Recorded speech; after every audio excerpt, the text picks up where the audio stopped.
Hello friends, നമ്മൾ കുറച്ചായാലും കണ്ടിട്ട് കുറച്ച് തിരക്കിലായി പോയേ. ഇന്നത്തെ റെസിപ്പി വിറകടുപ്പിലെ നല്ല വറുത്തരച്ചൊരു കോഴിക്കറിയുടെ റെസിപ്പിയാണ്. വീഡിയോ ഇഷ്ടമായ മറക്കാതെ ലൈക്കും സബ്സ്ക്രൈബും ചെയ്യണേ.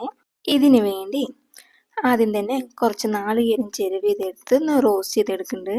വീഡിയോയിൽ ചെറിയൊരു ഷേക്ക് ഉണ്ടാവും കേട്ടോ. അത് ഒരു കൈ കൊണ്ട് ഫോണും ഒരു കൈ കൊണ്ട് കുക്കിംഗ് കൊണ്ട് കാണിക്കുന്നത് കൊണ്ടാണ്. ഇനി ഈ തേങ്ങ ഒരു ഗോൾഡൻ കളറാവണ വരെ ഒരു മീഡിയം ഫ്ലെയിമിൽ ഇട്ടിട്ട് നന്നായിട്ടൊന്ന് റോസ്റ്റ് ചെയ്തെടുക്കാം. ഇതുപോലത്തെ ഒരൊറ്റ നാളികേരം മൊത്തത്തിലാണ് എടുത്തിരിക്കുന്നത്. ഇത് അത്യാവശ്യം നല്ല കാമ്പുള്ള നാളികേരം കേട്ടോ, അതുകൊണ്ടാണ് ഇത്രത്തോളം തേങ്ങ കിട്ടിയത്. കാമ്പ് പറഞ്ഞാൽ നന്നായിട്ട് മൂത്ത നാളികേരം കേട്ടോ. മൂത്ത നാളികേരം ചിരവ് കാണിച്ച് നിറയെ തേങ്ങ ഉണ്ടാവും. കുറച്ച് ഇളമ്പായിട്ടുള്ള നാളികേരം വെച്ചാൽ അധികം തേങ്ങ ചിരവേ കിട്ടില്ല കേട്ടോ. നാളികേരത്തിന് കാമ്പ് കുറവാണെന്ന് വെച്ചാൽ ഒരു 1.5 മുടിയൊക്കെ എടുത്താൽ മതി കേട്ടോ. ഇനി നന്നായിട്ട് ഇതുപോലെ ഒന്ന് വറുത്തെടുക്കുന്നുണ്ട്. വീഡിയോയിൽ എത്രത്തോളം ക്ലാരിറ്റി ഉണ്ടെന്ന് അറിയില്ല, എന്നാൽ അത്യാവശ്യം നന്നായിട്ട് വറുത്തെടുത്തിട്ടുണ്ട്. ഒരു ലോ ടു മീഡിയം ഫ്ലെയിമിൽ വെച്ചാൽ മതി. ഇനി ഇത് ചൂടാറിയ ശേഷം കുറച്ച് വെള്ളത്തിൽ നന്നായിട്ട് അരച്ചെടുക്കാം. ഇനി ഒരു വിറകടുപ്പിലോട്ട് ഒരു ഉരുളി ചൂടാക്കി കുറച്ച് വെളിച്ചെണ്ണ ഒഴിച്ചു കൊടുക്കുന്നുണ്ട്. ഇനി ഇതിലോട്ട് ചേർക്കുന്നത് നീളത്തിൽ കെട്ടിയത് കുറച്ചധികം സവാളയാണ്. ഞാനിവിടെ ഒരു 5 കിലോൻ്റെ അളവാണ് പറയുന്നത്. നിങ്ങൾ അനുസരിച്ചിട്ട് കൂട്ടിയും കുറച്ചിരിക്കണേ. ഒരു 8 മുതൽ ഒരു 9 സവാള എടുത്താൽ മതി. എന്നിട്ട് നന്നായിട്ട് നീളത്തിൽ കട്ട് ചെയ്ത് ഇനി ഇതിനൊന്ന് കുറച്ചൊന്ന് വഴറ്റിയെടുക്കാം. ഇനി വേണ്ടത് ചെറിയുള്ളിയാണ്, അഥവാ കൊച്ചുള്ളി. 3 പിടികളിൽ കൊച്ചുള്ളി ഒന്ന് അരിഞ്ഞെടുത്തതാണ്. അതും കൂടി ചേർത്തിട്ട് ഇതിൻ്റെയൊക്കെ കളറ് മാറി ഒന്ന് ഒതുങ്ങി വരുന്ന വരെ നന്നായിട്ടൊന്ന് കൈവിടാതെ ഇളക്കി എടുക്കണ്ടേ. ഇതിപ്പോൾ നന്നായി വഴണ്ടി കിട്ടിയിട്ടുണ്ട്. ഇതിലോട്ട് ഒരു പിടിയളവിൽ ഇഞ്ചിയും അതിലും കുറച്ച് വെളുത്തുള്ളിയും കൂടി ചേർത്ത് ആവശ്യാനുസരണം മാത്രം വെള്ളം ചേർത്ത് രണ്ടും വെവ്വേറെ ഒന്ന് അരച്ചെടുക്കണേ. വെവ്വേറെ അരച്ചെടുത്തില്ലെങ്കിൽ നേരെ അരയില്ല കേട്ടോ. ഈ വെളുത്തുള്ളിൻ്റെ ഇഞ്ചിൻ്റെ ഒക്കെ പച്ചക്കുത്തിന് മാറുന്ന വരെ നന്നായിട്ടൊന്ന് ഇളക്കിയെടുക്കണം. പച്ചമുളക് ഉണ്ടെങ്കിൽ ഒരു 5-6 കൂടി ചേർത്ത് കൊടുക്കാം. ഞാൻ ചേർക്കാൻ വിട്ടുപോയതാണേ. ചിക്കനൊക്കെ വേണ്ട പൊടികൾ ചേർക്കാം. 8 to 9 ടേബിൾ സ്പൂൺ മുളക് പൊടി ചേർത്ത് കൊടുക്കാം. ഒരു 5 മുതൽ ഒരു 6 ടേബിൾ സ്പൂൺ മല്ലിപ്പൊടി കൂടി ചേർത്ത് നന്നായിട്ടൊന്ന് മിക്സ് ചെയ്തെടുക്കാം. പിന്നീട് നോക്കിയിട്ട് ആവശ്യാനുസരണം മുളക് പൊടിയൊക്കെ ചേർക്കാം കേട്ടോ. ഇനി ഇതിലോട്ട് നന്നായി കഴുകി മാറ്റി വെച്ച ചിക്കനും കൂടി ചേർത്ത് കൊടുക്കുന്നുണ്ട്.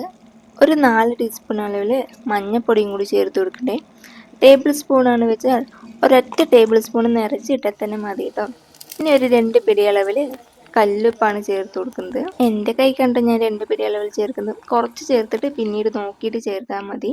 ഇനി മസാലയും ചിക്കനും കൂടി ഒന്നിച്ച് പിടിക്കാനായിട്ട് കൈ വിടാതെ നന്നായിട്ട് അടി ചേർത്തിട്ട് ഇളക്കണേ. ഇല്ല പെട്ടെന്ന് അടി പിടിച്ചു പോവും. അത്യാവശ്യം നല്ല ബലമുള്ള തവി നോക്കി എടുത്തിട്ട് നന്നായിട്ടൊന്ന് അടി ചേർത്ത് ഇളക്കണം. ഈ ചിക്കനിൽ തന്നെ ഒരു വെള്ളം ഉണ്ട് കേട്ടോ, അതിങ്ങനെ അതിന് പുറത്ത് വരണം. അതുവരെ നന്നായിട്ടൊന്ന് ഇളക്കി ഇനി ഒരു 7-8 തക്കാളിയും കൂടി ചേർത്ത് കൊടുക്കാം. തക്കാളി ഒന്ന് നീളത്തിൽ കട്ട് ചെയ്തെടുത്തതാണ്.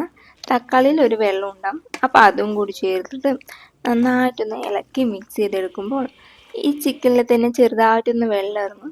ഒന്ന് ശ്രദ്ധിച്ച് നോക്കിയാൽ തിളയ്ക്കുന്നത് ഇടയിൽ കൂടി ചെറുതായിട്ട് കാണാമേ. ഇനി ആവശ്യാനുസരണം വെള്ളം ഒഴിച്ചു കൊടുക്കാം. ചിക്കൻ വേവാനുള്ള വെള്ളം ഒഴിച്ച് 6 ടേബിൾ സ്പൂൺ കുരുമുളകും 2 ടേബിൾ സ്പൂൺ ജീരകവും പൊടിച്ചതാണ്, അതും കൂടി ചേർത്ത് കൊടുക്കുന്നുണ്ട്. ഇനി ഒരു 2 ടേബിൾ സ്പൂൺ ഗരം മസാലയും കൂടി ചേർത്ത് കൊടുക്കണ്ടേ. വീട്ടിൽ പൊടിച്ചതെന്ന് വെച്ചാൽ 1 ടേബിൾ സ്പൂൺ തന്നെ ധാരാളം കേട്ടോ. ഇനി ഇതും കൂടി ചേർത്ത് നന്നായിട്ടൊന്ന് മിക്സ് ചെയ്തെടുക്കണം. ചിക്കനിലോട്ടൊക്കെ നന്നായിട്ടൊന്ന് പിടിച്ചോട്ടെ. ഒരു കയ്യിൽ ക്യാമറയും ഒരു കയ്യിൽ കുക്കിങ്ങും കുറച്ചധികം ബുദ്ധിമുട്ടുണ്ടേ. ഇനി അടച്ച് വെച്ചിട്ട് നന്നായിട്ടൊന്ന് കുക്ക് ചെയ്തെടുക്കണം. ചിക്കൻ വേവാൻ കുറച്ച് സമയം എടുക്കുക. ആ സമയം കൂടി തേങ്ങയൊക്കെ അരച്ച് റെഡിയാക്കി വെക്കണേ. ഇപ്പോൾ ചിക്കനൊക്കെ വെന്ത് കയറിയിട്ടുണ്ട്. ഇനി ഒരു 2 ടേബിൾ സ്പൂൺ ചിക്കൻ മസാലയും കൂടി ചേർത്തിട്ട് ഒന്ന് ഇളക്കിയെടുക്കാം. ചിക്കൻ മസാല ഓപ്ഷണലാണ് കേട്ടോ, വേണിച്ചാൽ ചേർത്താൽ മതി. ഇനി അരച്ചെടുത്ത നാളികേരം ചേർത്ത് കൊടുക്കാം. ഇനി നന്നായിട്ടൊന്ന് തിളപ്പിച്ച് ആവശ്യാനുസരണം നമുക്ക് ഈ ചിക്കൻ ഒന്ന് കുറുക്കിയെടുക്കാവുന്നതാണ്.